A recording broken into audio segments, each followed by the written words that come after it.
오토다일의 오종훈입니다. 오늘은 쉐보레 트랙스 준비했습니다. 신형 쉐보레 트랙스 타고 오늘 시승을 시작하겠습니다. 글로벌 소형 SUV의 대표 모델이라고 합니다. 쉐보레 브랜드로 트랙스로 팔리고 있고요. 오펠 모카와 같은 플랫폼을 사용하고 있는 같은 모델이라고 보시면 되겠습니다. 유럽에서는 오펠 모카, 그리고 한국을 비롯한 글로벌 무대에서는 쉐보레 트랙스로 판매가 되고 있는 거죠. 자, 디자인 한번 보시죠. 어반 시크 디자인이라고 합니다. 쉐보레의 새로운 시그니처 디자인 키워드를 바탕으로 한 듀얼 포트 그릴이 인상적이죠. 앞모습을 보면 라디에이터 그릴이 듀얼 포트 그릴로 되어 있습니다. 어떤 그 강한 존재감을 드러내는 그런 앞모습, 그리고 측면 모습은 다소 짤막한 그런 인상을 주죠. 뒤에서 볼 때는 또 나름 소형 SUV치고 잘 짜여진 그런 디자인, 그런 모습 만날 수 있겠습니다. 전체적으로 어딘가 좀 언밸런스하고 어색하다라는 느낌을 가지실지 모르겠습니다. 어떤 그 작은 소형 SUV의 어떤 디자인의 특성상, 체형의 특성상 이렇게 잘 디자인적으로 완전 비례가 중요한데요. 그런 비례를 잘 맞춰서 멋있는 디자인을 뽑아내기가 참 쉽지 않은 체형을 가졌기 때문이 아닌가 싶습니다. 자, 프로젝션 헤드램프가 올라와 있죠. LED 주간주행 등이 들어가 있고요. 이 핸들 왼쪽에 보면 헤드램프 조사각을 조절할 수 있는 헤드램프 각도 조절 스위치가 들어와 있습니다. 자, 인테리어 디자인을 보시면 대시보드에 좀 가죽 질감을 주는 푹신한 소재를 사용을 했고요. 상단은 8인치 인포메이션 모니터가 올라와 있는데요. 내비게이션은 아이폰과만 연동이 됩니다. 갤럭시를 포함한 안드로이드 폰은 내비게이션을 차에서 사용할 수가 없습니다. 자, 센터페시아를 보시면 간단한 구성인데요. 모니터와 몇 개의 버튼이 전부입니다. EPS가 있고요. 그리고 차선 이탈, 경고장치, 공조 스위치 끝. 그리고 그 아래 USB 포트가 하나 들어가 있고요. 아주 작은 수납 공간. 변속 레버는 토글 스위치, 엄지손가락으로 수동 변속을 하는 토글 스위치이고요. 변속 레버는 일자로만 되어 있습니다. 계기판이 변한 거를 사람들이 가장 반가워 하더라고요. 모터사이클 계기판을 닮은 그런 계기판을 사용을 했었는데요. 디자인을 이번에 바꿨습니다. 그래서 자, 시트, 이 어깨 옆구리를 잘 받아줍니다. 딱딱하게 지지해주는 게 아니라 좀 푹신하게 받아주는 그런 느낌입니다. 헤드레스트도 머리를 잘 지지해주고 있는 것 같습니다. 여러가지 전자 장비들이 많이 들어와 있습니다. 크루즈 컨트롤 시스템, 그리고 차선 이탈 방지 장치, 후측방 경보 시스템, 그 다음에 사각지대 경보 시스템, 이런 다양한 장비들이 들어와 있어서 운전자가 좀 더 편하고 안전하게 차를 다룰 수 있겠습니다. 사실 이런 장비들이 소형 SUV에는 그렇게 좀 과분하다라고 할 수 있는 그런 장비들이죠. 그럼에도 불구하고 과감히 적용을 하고 있습니다. 이 부분은 사실 쌍용 티볼리가 ADAS 시스템을 적용을 하면서 한 발 먼저 지른 감이 있죠. 거기에 발 맞춰서 쉐보레가 다양한 전자장비들을 적용을 하면서 티볼리를 추격하고 있는 그런 모양새입니다. 1.4 가솔린 엔진을 장착을 한 모델이죠. LTZ 최고급 트림을 시승차로 받았습니다. 자, 브링고 내비게이션 시스템을 사용을 할 수가 있고요. 쉐보레 마이링크 시스템이 있습니다. 그래서 아이폰에 있는 대부분의 기능을 차와 연동을 해서 쓸 수 있다라고 하는 건데요. 공교롭게도 제 핸드폰은 삼성의 안드로이드 폰입니다. 갤럭시인데요. 이 차에서 그렇게 썩 유용하게 사용할 방법은 없습니다. 내비게이션을 보기 위해서는 거치대가 추가로 필요하고요. 그냥 블루투스 연동 정도의 기능을 사용을 할 수가 있겠습니다. 자, 이렇게 앞차와 가까워지면 경고등이 경고음을 울려주고요. 앞창에 빨간 등이 깜빡이면서 위기 상황임을 얘기해 줍니다. 가솔린 엔진이죠. 상당히 디젤 엔진의 묵직한 반응과는 달리 가벼운 느낌, 경쾌한 느낌입니다. 부담스럽지 않은 그런 반응 바로 느낄 수 있습니다. 운전석에서 보면 전방 시야가 제법 넓습니다. 대형 화면을 보는 듯한 그런 느낌을 받게 되는데요.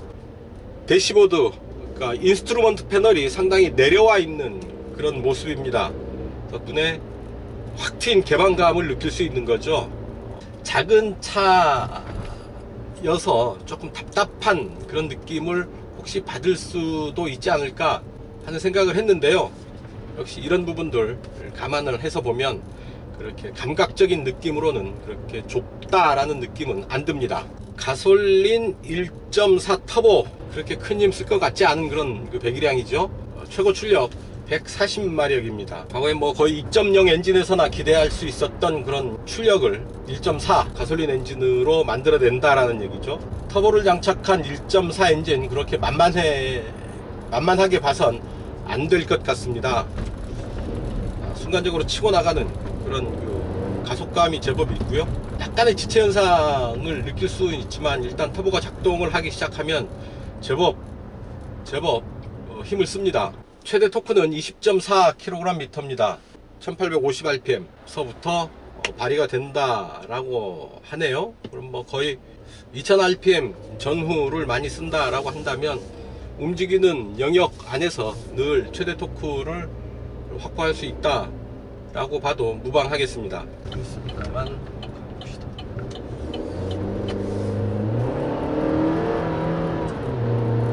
일단 시속 100에서 RPM 한번 체크해 보죠.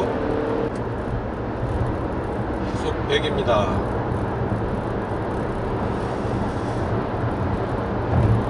자, RPM 정확하게 2000에 딱 고정됩니다. 낮은 배기량임을 감안하면 상당히 안정된 그 엔진 회전수라고 볼 수 있습니다. 티볼리가 126마력입니다. 게다가 티볼리는 1.6 엔진이죠. 가솔린과 디젤이 모두 1.6이지만 쉐보레 트랙스는 1.4 가솔린과 1.6 디젤로 라인업을 이루고 있죠. 배기량은 훨씬 더 작지만 더 큰 힘을 뽑아내는 엔진의 효율성은 인정을 해야 될 것 같습니다.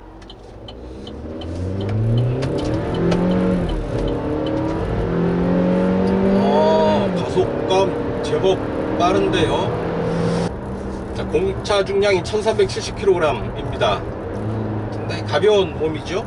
작은 엔진의 가벼운 몸무게, 상대적으로 강한 힘, 전체적인 효율은 제법 우수하다라고 할 수 있겠습니다. 자, 소형차, 특히 소형 SUV에서 그 걱정되는 약간 그 무게감, 더딘 가속감, 힘이 없음, 뭐 이런 부분은 쉐보레 트랙스에서는 크게 걱정하지 않아도 될 듯 합니다. 제법 치고 나가는 펀치력이 있습니다.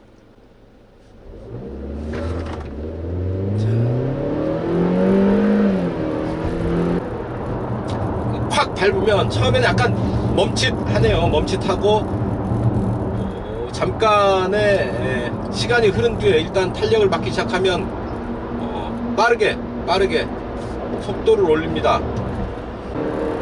배기량에 비해서 충분히 칭찬할 만한 그런 가속력입니다. RPM을 높게 쓸 때 좀 떨리는 미세한 떨림이 느껴지는데요. 그런 부분까지 잡아주기를 기대하는 건 사실 소형 SUV에서는 좀 무리가 아닐까 싶죠.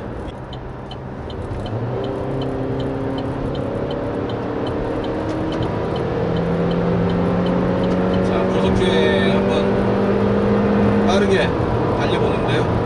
의외로 바람 소리가 크지 않습니다. 자, 제법 빠른 속도로 달려봤는데요. 의외로 바람 소리는 크지 않고 엔진 소리는 제법 많이 살아오르는 그런 느낌인데요. 엔진 소리는 좀 거칠게 올라오는 편이죠. 이렇게 힘을 쓸 때 소리가 올라오는 거는 크게 나쁘게 들리지 않습니다. 그럴 수 있는 거죠. 엔진 소리가 살짝 거친 느낌이 들긴 하지만 조금 더 마무리를 했으면 잘 만져줬으면 하는 생각이 들긴 하지만 그 또한 이 차가 소형 SUV이기 때문에 충분히 양해할 수 있는, 받아들일 수 있는 부분이라고 생각합니다. 네, 스티어링 휠 한번 보죠. 하나, 둘, 2.5회전. 예민한 그런 조향비죠. 일반적으로 3회전 합니다. 2.5회전 한다라는 얘기는 그만큼 좀 더 타이트한 조향비다 라고 얘기할 수 있는 거죠. 뭐 이 차와 어울리는 그런 세팅이 아닐까 싶은데요. 민첩하게 움직이는 작은 SUV, 소형차가 너무 여유있게 움직이는 것도 사실은 좀 우습죠. 아주 작고 경쾌하게 움직이는데 딱 좋은 그런 조향비를 가졌다라고 할 수 있겠습니다. 자, 핸들을 한번 좀 흔들어 보겠습니다. 지금 차들이 없는 건데요. 한 70km 정도 속도입니다.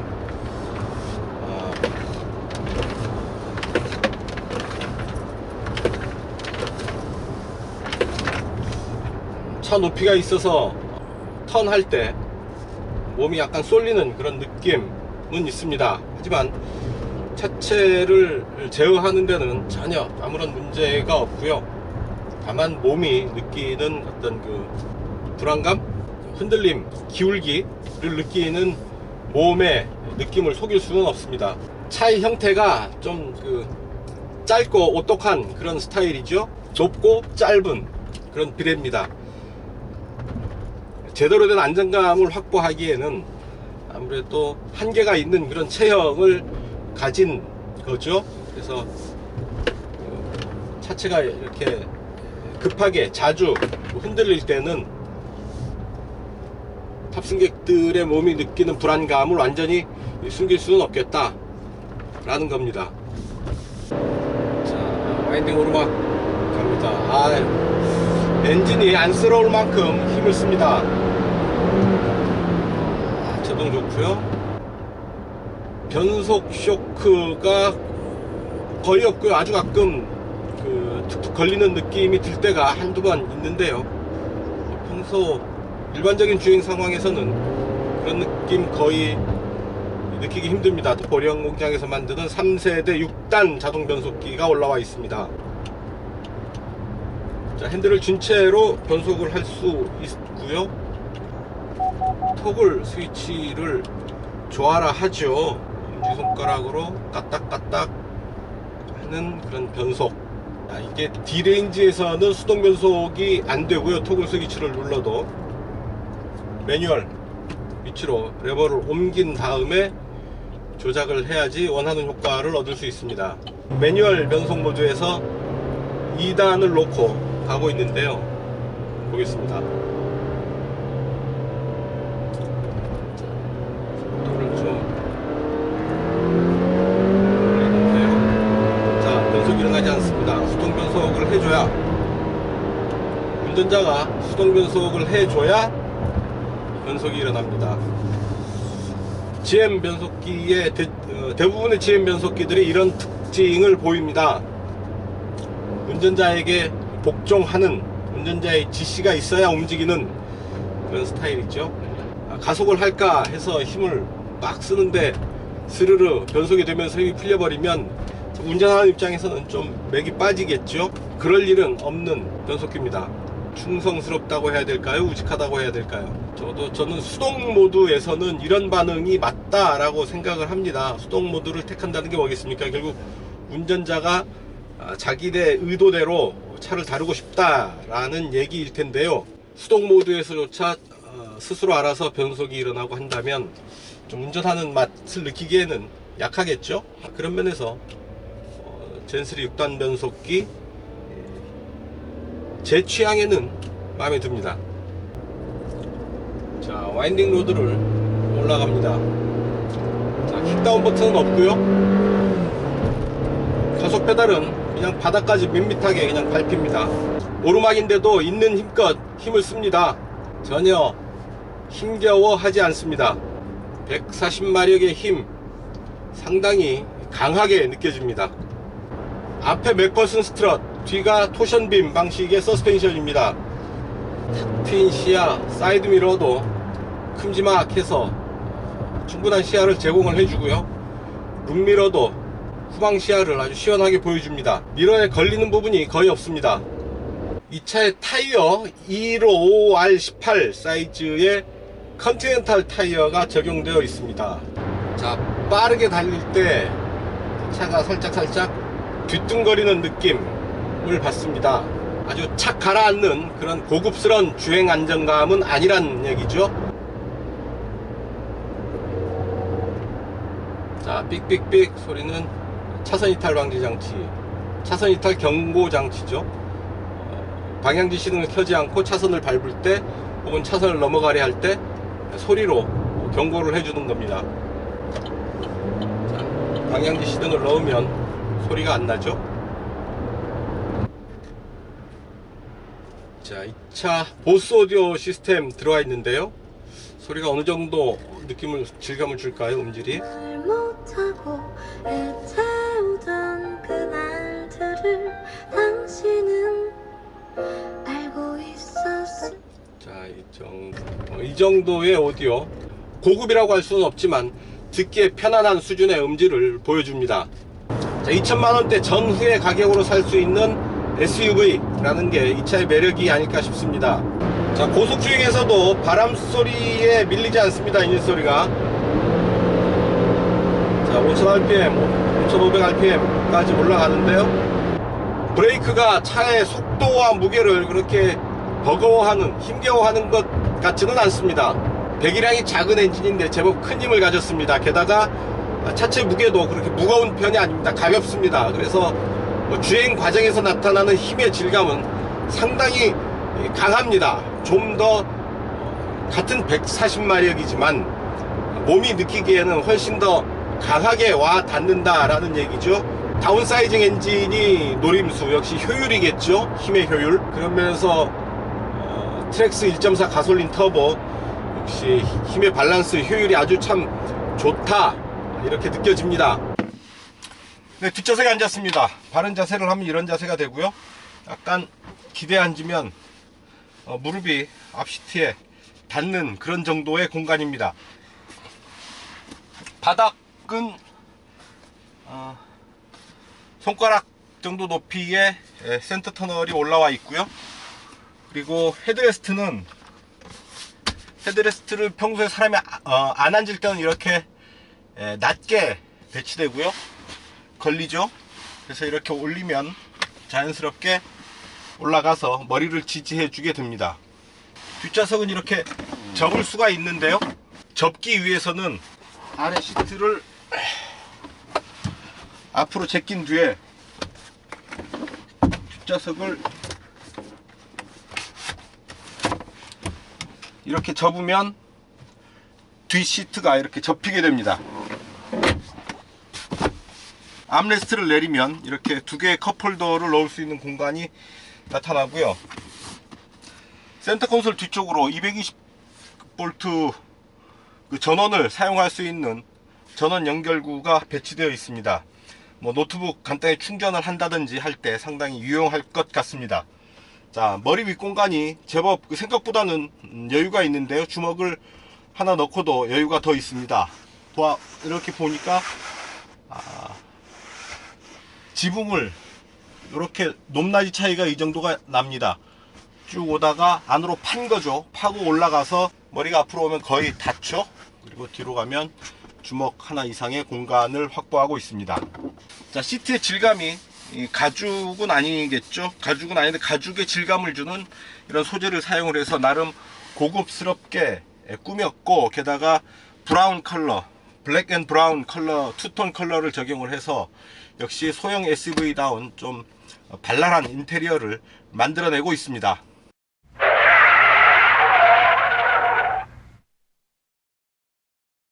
단도직입입니다.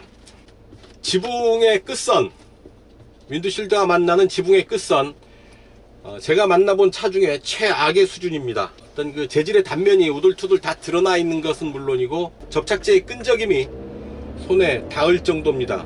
마무리를 했다라기보다는 마무리를 하다가 만 정도라고까지 얘기할 수 있는데요.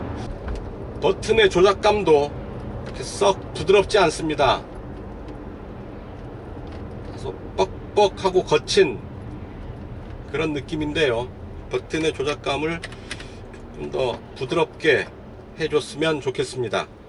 소형 SUV의 바람은 당분간 계속 되겠죠. 경쟁력 있는 모델들이 계속 이렇게 시장에 진입하고 있기 때문입니다. 높은 가격 경쟁력, 그리고 효율적인 어떤 그 상품 구성, 실내 공간의 효율성, 가격 대비 효율성, 이런 부분들에서 볼 때 소형 SUV들이 갖는 매력은 다른 차종에 비해서 훨씬 더 커 보이고요. 그러면 진짜 트랙스 역시 상당히 시장 반응이 좋지 않을까 기대가 됩니다. 경쟁 모델에 비해서 배기량이 작지만 그럼에도 불구하고 높은 파워, 그리고 아주 예쁜 디자인, 그리고 인테리어도 상당히 제법 멋있게 꾸며놨죠. 이런 부분들 보면서 트랙스에 대한 시장의 반응도 그렇게 나쁘지는 않겠다 라는 생각이 듭니다. 자, 트랙스의 선전을 기원합니다. 오늘 시승은 여기까지입니다. 감사합니다.